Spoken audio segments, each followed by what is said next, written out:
Today has been brought to you by the letter F. For feelings. I really wish I had Grover with me or Elmo. Everyone has them.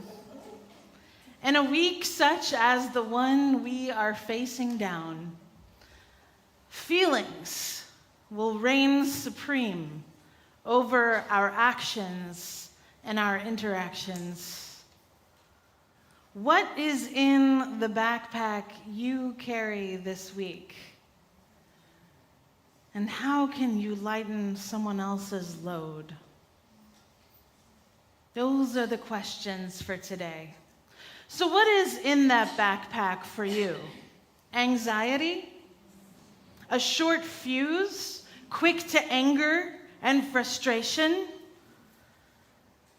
There are days in 2024 America when anger and anxiety infect all of our moments like a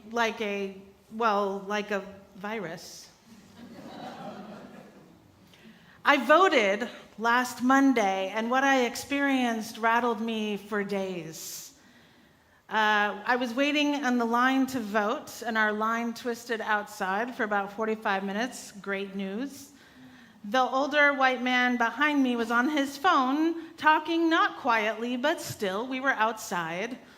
About every 90 seconds, the other gentleman in front of me would turn around completely and mutter under his breath, "Idiot."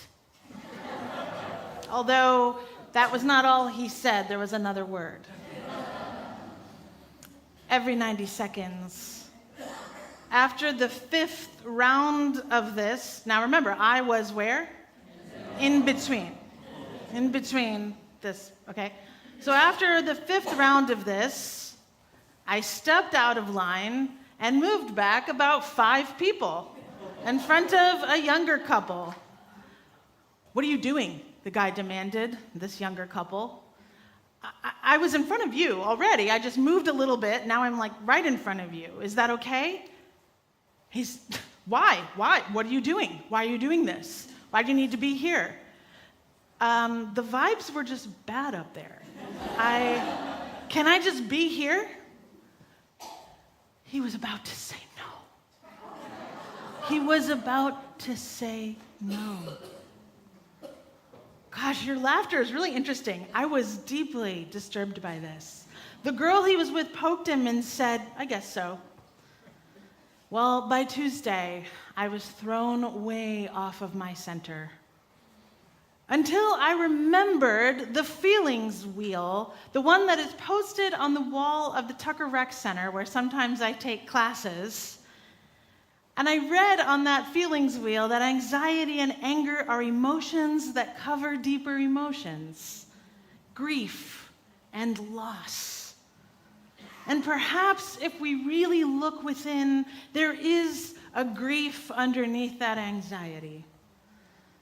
Maybe you don't really speak to your in-laws anymore, or your neighbors anymore, or your parents anymore, because the chasm of belief between you has become too deep to cross. And therefore your world has diminished, and your pride in your nation has become distorted by deep sadness for all we no longer share. And my experience in the voting line on Monday made me question, do we still love our neighbor? That biblical parable is often about reaching across the aisle and helping people who have been named or deemed unsavory because of their socioeconomic or caste divides, but I'm talking about our literal neighbors. Will it become a radical act to love your Jewish neighbor? How about your neighbor who's had an abortion? How about your Muslim neighbor? Your immigrant neighbor? We have lost so much goodwill and citizenship through this painful era of vitriol, and it does affect us deeply in small ways. And so if we stop for a moment to look underneath the anxiety and the anger at all we have lost, it is deeply sad. and must be grieved. Or perhaps exhaustion is the feeling rising to the surface. You've lost count of the decades you have worked for reproductive justice only to have the right rolled backwards for your daughters and granddaughters. You've worked tirelessly on behalf of those living in poverty or without housing.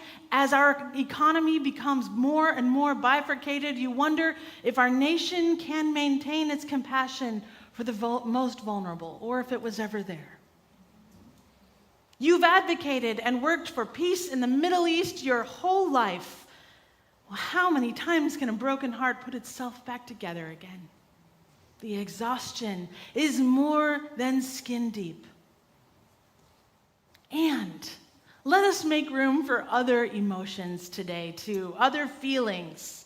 Some of you are rightly filled with hope today. For the very first time, we have had the chance to vote for our first Black woman president. You wanted to cheer and shout for the privilege. You have been writing postcards. You've been knocking on doors. You've been making phone calls. You've been standing with signs on street corners. You have given all you've got to this election and this historic moment, and you are filled with a sense of your own power and pride and hope. I heard last night, a friend told me that the Harris campaign's turn for their emotional state currently is nauseously optimistic.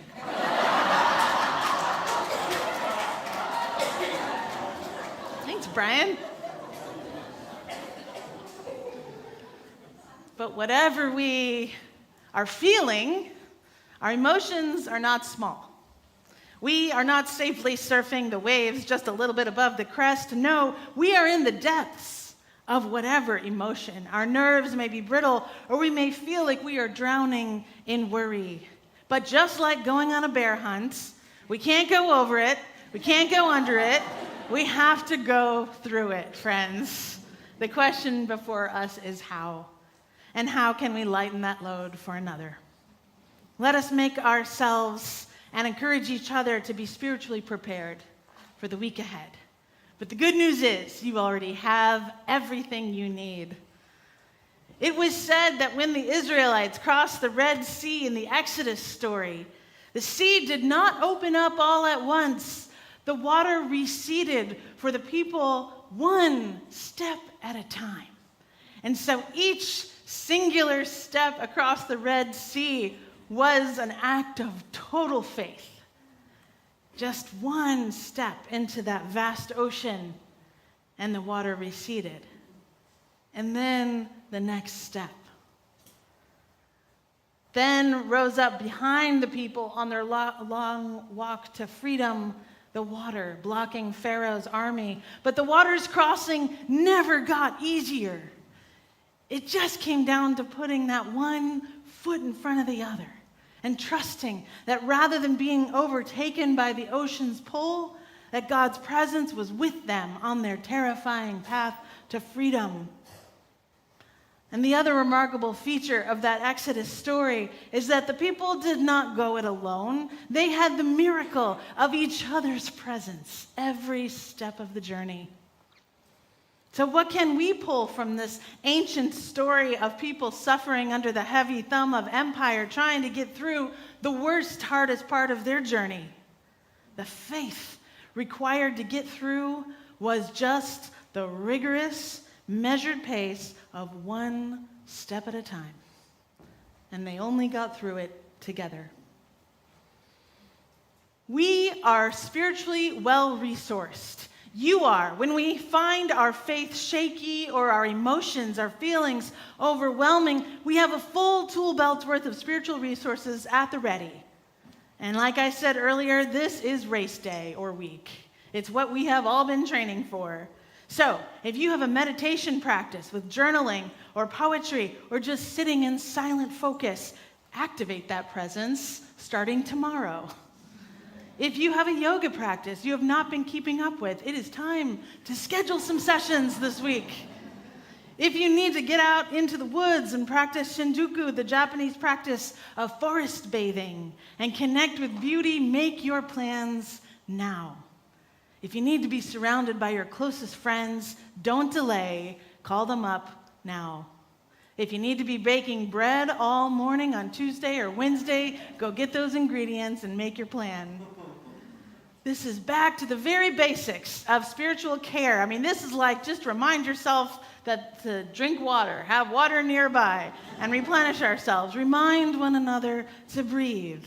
And as you breathe, your spiritual resources will rise to the top of your mind. You will remember what has always gotten you through your most difficult moments. For me, it is the twin resources of laughter and breath. And so I offer you this morning the practice of breathing with the donut. Okay, so you're going to breathe with the donut. It really works. It's so simple. As the donut expands, so does your breath or your diaphragm expanding. And as the donut shrinks, we breathe in and our diaphragm contracts. That's the whole thing. So we're going to breathe with the donut together 3 times and then see how that makes us feel. Ready? Ready? Yeah. Okay. I'm not ready, actually. Gotta. Okay. Okay, ready? Here we go.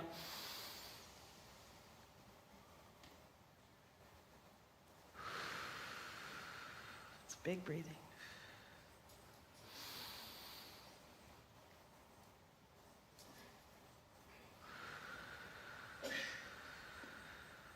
Last time.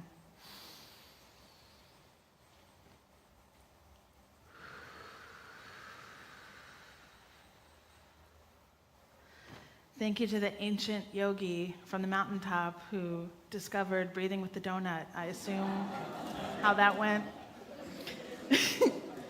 And there is even more we can do for each other than remind each other to breathe. This coming week at UUCA on Tuesday and Wednesday, like I said, we have a fully scheduled spiritual retreat for you that runs from 3 p.m. to 9 p.m. every afternoon and evening, Tuesday and Wednesday. So that's the 5th and the 6th. Various practitioners within the congregation will offer spiritual resourcing workshops for you. You can do Tai Chi with Furman.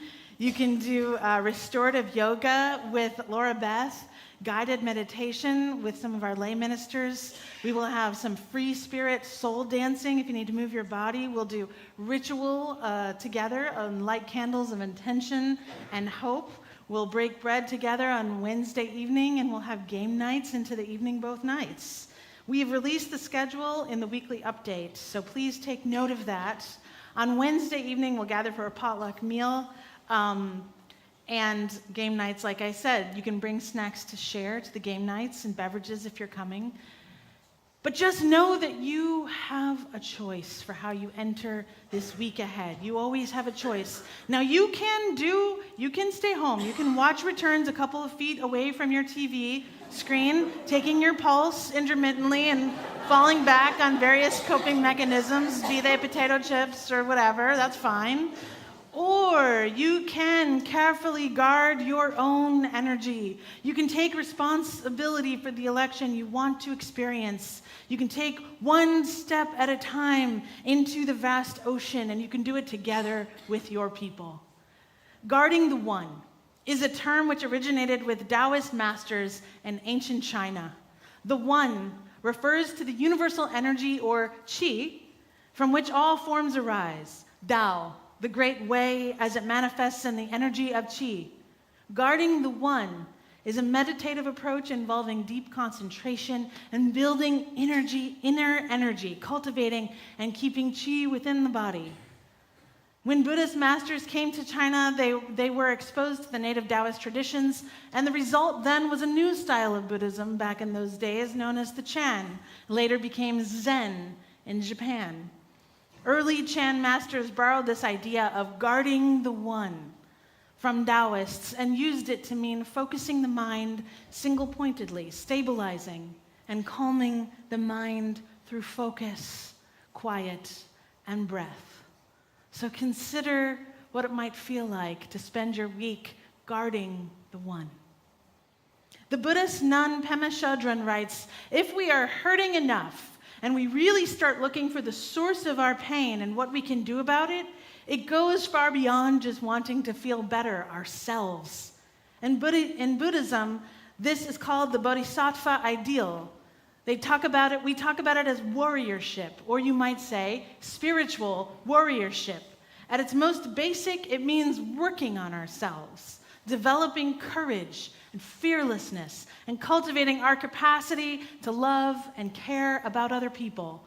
It involves taking good care of ourselves, like stepping out of that line. But whatever we do, it's all in the larger context of helping. When we look at the world around us, Pema Chodron says our immediate world and the bigger world beyond, we see a lot of difficulty and dysfunction. The news we hear is so often bad news, and that makes us afraid, and it can be discouraging. Yet we could actually derive inspiration for our warriorship, for our bodhisattva path from these dire circumstances. We could recognize the fact and proclaim the fact that we are needed, which is what I mean when I say you were made for this time. This is the time you were made for. So it is time to call upon your spiritual warrior. You have everything you need to thrive through this week, and yes, it is serious. Our precious democracy hangs in the balance. There is a thread of cruelty and hatred that runs through this election season that has unleashed an inner crisis of disdain and disgust with our neighbors. So what are we going to do about it? Spirit is always drawing us closer together, and this week is no different at all. How do we touch the fear that dwells within our hearts, especially now? How do we build a relationship with that fear rather than numb it out or ignore it or just respond with anxiety or anger? We give it a voice. Maybe journal about your fear. Maybe just speak out loud to a friend or to the night sky. What are you most afraid could happen? I find a deep sense of rest in the deeper, longer truths that lie within. Those no matter what happened truths. And we have spent the last few months at UUCA describing our dream. The moral imaginations pull towards that joyous daybreak where the captives are freed, where all are given shelter, and healing, equal justice under the law of the land. So we know what we stand for. Amen? We know who we are. We walk on solid ground, one step at a time, not easily pushed off course. On the soccer field back in high school, my teammates used to call me the Weeble. Do you remember the Weeble? Remember that toy? It would weeble and it would wobble, but it did not fall down. Okay, that is us. We know some things about ourselves and how we will chart our course through the coming days, no matter what.